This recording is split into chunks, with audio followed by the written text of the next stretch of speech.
Rapid fire reasons why your 20s are so important and suck all at the same time. In your 20s, you can choose a career path that you spent tons of money going to college to get, and then it pays nothing. And you're still having to pay that student loan. And with those student loans, you try to get a credit card to help pay them off, but then your credit sucks and nobody tells you how to fix it. In your 20s, you are very fertile. Have the baby with the wrong person and you have to see that person for the rest of your life. Ooh, in your 20s, if you marry the wrong person, there's always divorce. There you go. So you'll be fine. In your 20s, you make a lot of money, but no one tells you that you have to pay taxes. So you spent the money On shoes. That was it. Waxing your eyebrows because it's a trend, and then they never grow back. Okay. Tattoos in your 20s. Oh. Currently been laser removed, and there's still a hint of it. Straightened my hair, bleached my hair, lost my cheetah girl, my cheetah curls. Oh, it's okay. Not cheetah curls. A moment my for cheetah curls. A moment for the cheetah curls. A moment for the cheetah curls. Oh,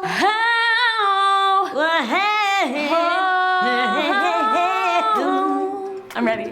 What's up, you guys? Okay, I know I've said it so many times how much I've loved my 30s, but just keeping it real, my 20s were rough. So Mariah is here with me. How old are you? 25. She's right in the thick of it, people. Ugh. So prepare for survival. This is how to survive your 20s. You made it halfway, girl. I'm halfway through. Halfway through your 20s. No one talks about this. Comment below if you are in your 20s or you've gone through your 20s and you're like, wow, that for me was hands down the hardest time in my life. So Mariah's gotten through half of it. You're doing pretty awesome. Thank you. You're doing amazing, Thank sweetie. you so much. But I just need a little help. Okay, what do you feel is like the hardest part about being in your 20s? I think the hardest part about your 20s is that you start off, you know, you're out of high school, you're young, you're 18, and then you're turning, and then 20 is like, oh, you're an adult. Yeah. And everyone tells you, you know, your 20s are wild and fun and enjoy them. Yeah. But like the duality of that is you're also growing up and learning about everything. Yeah. Your first home, like you're doing everything on your own. Exactly. So you're like trying to have fun and be free and enjoy, and then at the same time you're like Responsibility, exactly. Yeah. And it's like no one really prepares you. Your 20s are really hard because they're really important. They kind of lay the groundwork for what your 30s are gonna be like, which seems really obvious, but the beginning of your life, the beginning of your adult life, like who are you gonna be? What are you gonna do? That's when you decide what your career path is gonna be. Where are you gonna live? Yes, now you finally get to have fun and you get to do whatever you wanna do. I loved my 20s for the freedom. I hated my 20s because I had to make really hard decisions. Yeah. I think you have to make the hardest decisions in your 20s. Like when you're 13, 14, it's like, oh, it's okay, they don't know. Yeah. Like when you're in your 20s and people are looking to you like, well, how do you feel about this? Yeah. And you're like, I have to learn to be honest. Yeah. I have to learn how to like stand by what I think, what I feel. Speak up for yourself, find your voice. Yes. Like these are things that you're thinking about, and it sounds really trivial, but I'm in the so thick of hard. it, you know, like in the middle of it. Yeah. And I think it's really good to sit down with someone like you who you've been through a lot, your 20s were very interesting, and these are the things that we need to know in our 20s. We need to know how do you learn to find your voice? How do you learn to cut off toxic relationships? How do you learn which relationships are healthy and which are not? You may not even know. Literally, you don't know. You don't know. You don't even know how to say no. And I think that was probably my biggest problem in my 20s was learning how to be like, I don't like the way I feel, and now I have to take action so that I don't feel the way I feel. That was toxic relationships, toxic friendships, peer pressure, that I wanted to be successful, but at the same time, I had standards and morals. So like that was really difficult, especially in like the entertainment industry. It was really hard to be like, I would like to be hungry, not thirsty. That's a word for like, life. and that to me was where I found balance in that kind of place. Honestly, my hardest part of my 20s was guys. The heartache that I experienced, learning to be myself in my 20s and not become who I was dating was that was a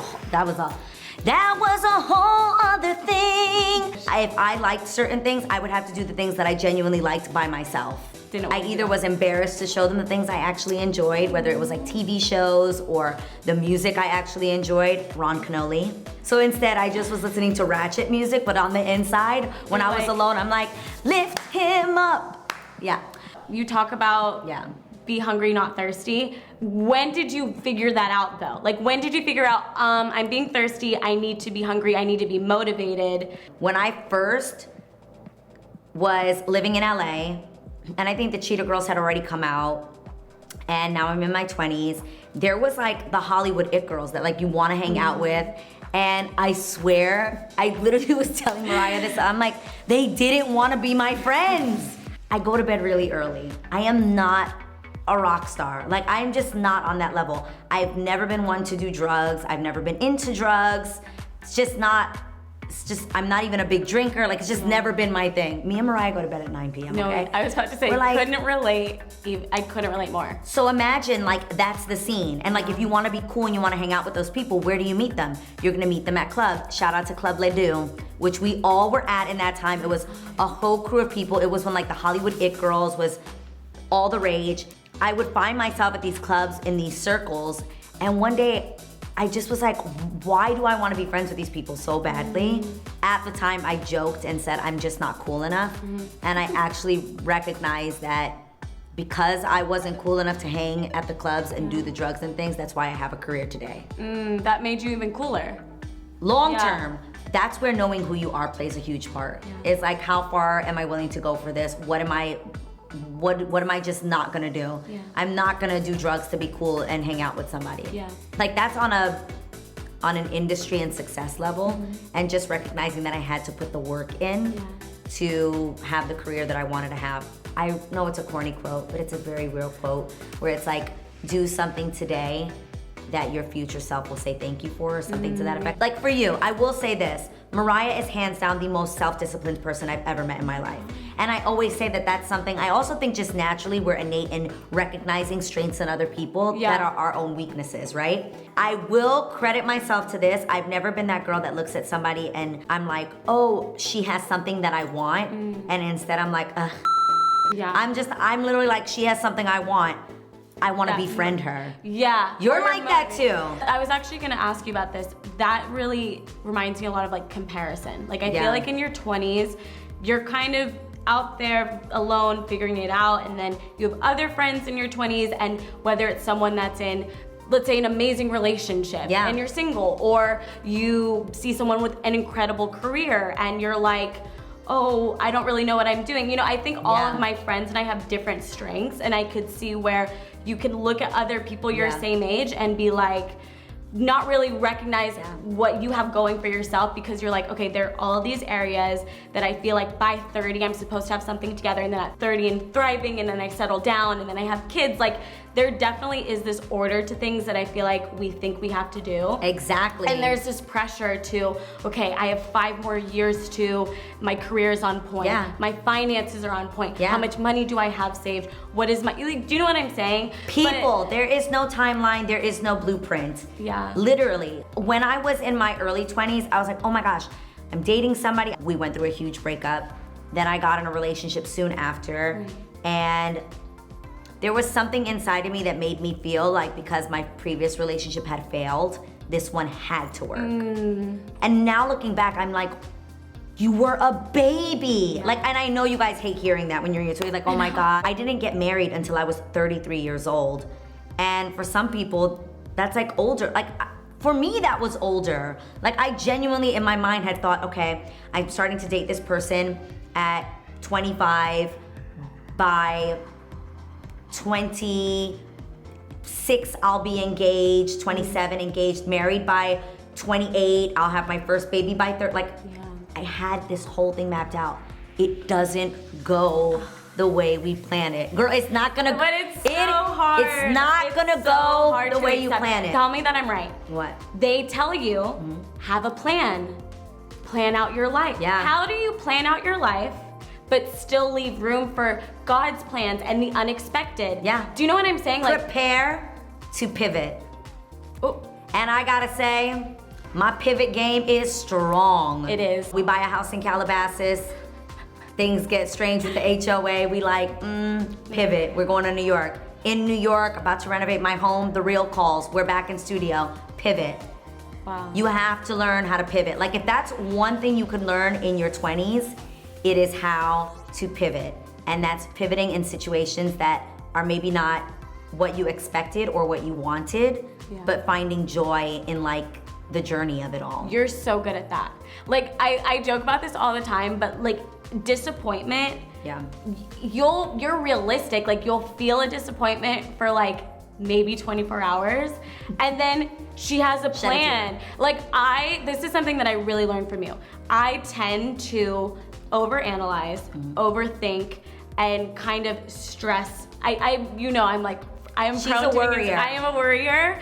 That's okay. And I know that there's other people like me 100% out there. Yeah. But it's important for me to surround myself with people like you, like Dad, you're really, really good at pivoting, and you're really good at when you find a disappointment and a disappointment comes into your life, you literally look at it, face it, feel it, and you move on, and you have an even better, more exciting plan. Have you always been like that? Did you learn how to do, like, where did that come from? How do you learn how to be like, okay, yes, I'm disappointed, yes, this is reality, but I can move forward. A lot of disappointments. So it's just experience. I think experience. I'm not gonna say that when I was 22 and I had a huge disappointment in my life that I was like, 24 hours later, I'm back at it. I genuinely think that it's the bounce. I'm just kidding.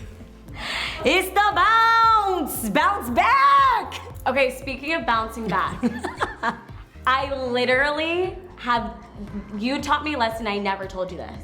This is when we were like, okay, we decided we want to be in Calabasas. Yeah. We loved the area and made sense. So my friend here is a professional house hunter online. Oh, baby. We could be in the middle of nowhere, Kentucky. She's like, look at this cute little bungalow I found. And I'm like, for what? She's like, there's a coffee shop right here, Whole Foods 5 miles away. We could live here. In case we gotta pivot, okay? In case we gotta pivot. In Kentucky, we got a spot, right? We were like, okay, Calabasas, that's it. We would look at one house, fall in love, plan our lives. Like, this is Mariah's room, this is the furniture. Literally. And then we'd get excited for 3 days, and then it would be like, hello? Somebody made a cash Someone offer. bought the house in cash today, sorry, bye. And we would just be like, okay, the first time we're like, oh, that happens. Second house, even better. Tom Petty's house. Better, oh my gosh, yes. They said Tom Petty's house in is on the market in Encino, and it's got a studio built in it, and we walked through, and I'm like, we were just this free is cool. falling. And I'll be literally, which Such a now fire thing to say. Selena Gomez lives in. Fun fact. No way. Swear she bought it. She stole our dream. Swear Selena. Have fun in there. We were like, oh my gosh, that's so rock and roll. That's so fire. Yeah, They we call, loved it. they're like, sorry, Selena Gomez took it. bought your house. We're like, okay, never mind. The next house, even better than that house. We love this one, we love the area, something about it. There's a lemon tree in the backyard. We wanted a lemon Stunning. tree. We're so excited, hype. Focus. Something happens, it falls through. And I remember each time we were like, maybe we're just not supposed, like, what are we supposed to do? Like, I hated that house anyway. Do you remember? But you know what I mean? Like, that kept happening. But what was so cool about God and just the whole situation, every next house was even better. Was better. We almost gave up. We were like, I was like, forget it. Yeah. Literally, imagine we have an offer on the table. The offer was accepted. gosh. In the middle of their vacation, they call me and they're like, we're actually getting divorced, and so we can't sell the house because they're gonna fight over the house. And we were like, okay. What? Like, deletes all furniture. Like, parts. literally, I had Eric come to the house. We mapped out what the renovations were gonna be. But Facts. then, all of a sudden, this house shows up. You move in, and And a mosquito gets in the way. It's a little. No, he wanted to kill me. Oh, he just wanted to be. He's like, I'm in my 20s. I need help. So, and then this house came up. We'd never seen it before. It randomly Never. came up, It wasn't even on Zillow. and it was quick. It happened fast, and that ended up being your house. And Bible, I have some of my best memories in that house. Yeah. Never stop believing, manifesting, praying for the next thing will always be greater, and the thing after that is going to be greater. And I think true.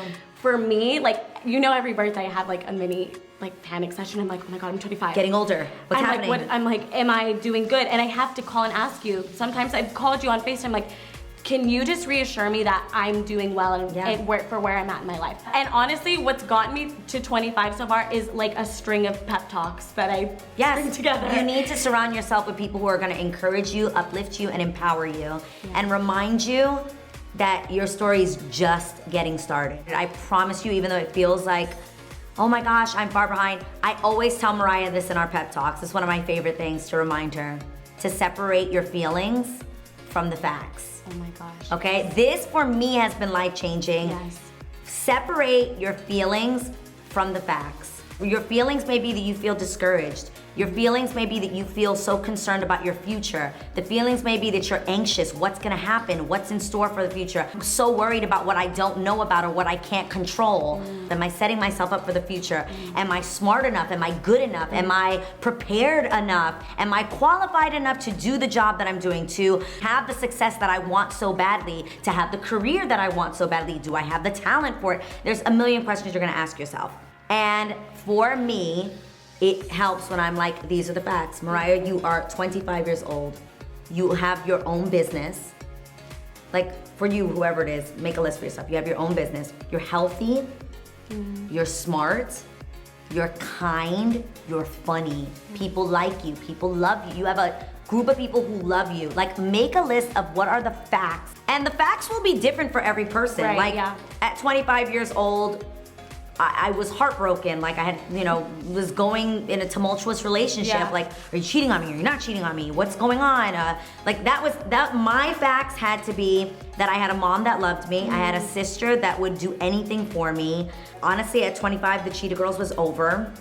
I didn't know what my career would be at that. Like, I told you this. Yeah. If I'm honest, I was broke. Those were my facts. So there was good facts and there was bad facts. Yeah.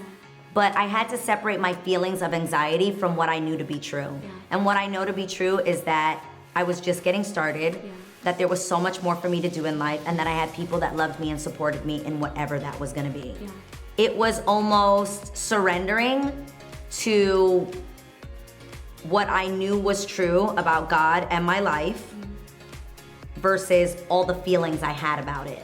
And I don't know why that just helped me get through. Like, it literally helped me be like, okay, let me refocus and not allow how I'm feeling to be the driving force in my life, and instead let me reassure myself of what is true. That's so good, and I love what you said. Like, there are some good facts and there's bad facts. There is. You can choose which facts to focus on. Yeah. And you tell me that all the time. Like, if you sit and focus on the bad that's the energy that you're spending. You're spending energy on what you don't have, what you're not like, what you're not doing. But it's like, even down to really funny things. Like, you'll be like, you have amazing eyebrows. You need to focus that you have great eyebrows. You have great eyebrows. You have a fun, like, you make us laugh. You have a good sense of humor. Like, even little things about yourself that you're like, may think are minuscule. Guys, every single one of you watching this, whether you know it or not, you've got gifting, you've got talent, and you've got purpose, and God has a plan for your life. It's now just figuring out how to surrender to that. Yeah. I literally always tell her this, and she's probably like, oh my gosh. But I'm like, you're a baby. But it's not even about the number 25 that makes her a baby. Technically, we can all start over and start fresh at any age. Like, I literally am gonna be 40 in a few years, and that for me is gonna be a whole new beginning. Like, and I can literally decide tomorrow, I wanna start over today. I wanna choose a different career path. If I wanna recognize that this does not serve me, this does not make me happy, I can decide that tomorrow. And so you can choose to have those experiences, and guess what? Maybe a year later, 2 years later, 3 years later, 10 years later, you might again choose to do something different. Like, for me, I am not afraid of taking chances because I've experienced so much disappointment and I survived it. Like, you will get through it. Like, I always say this, you know you're gonna get through this, right? That is the number one. Like, if you're alive. That's a fact. If you're alive and you're healthy, you're gonna get through it. Yeah. And that sometimes is just the key that I need. I just wanna say thank you for all of these things that you've taught me. I'm halfway to 30. Don't mess up my makeup. I'm halfway to 30, and then we'll be sitting here and I'll be like, how to survive your 30s. Enjoy it, enjoy the journey, enjoy the good, enjoy the bad. recognize that at some point you're gonna be in your 30s and you're gonna be helping someone in their 20s. And you're gonna have a story that encourages somebody, that hopefully tells somebody, girl, it was rough and I got through it, so you can get through it too. That's pretty much what I'm doing here today. So I hope that no matter what stage or what age of your life you're at, that something we said here, one thing that we said here, helped you or encouraged you, right? Yeah, and if you guys have any of those life hacks for your 20s, whether you're in your 20s, past If you're in your 40s, if you're in your 50s. we want the wisdom. Let us know. Comment below. Yeah. What would you tell yourself when you were in your 20s? Yes. We want to know. And thank you for talking with me. I love you. I love you. Guys, make sure you follow Mariah at mariah.houghton on Instagram. She's amazing. Tell her all the facts in those comments. But I love you guys, and don't forget to tune in next week to All Things Adrienne. Don't forget to subscribe.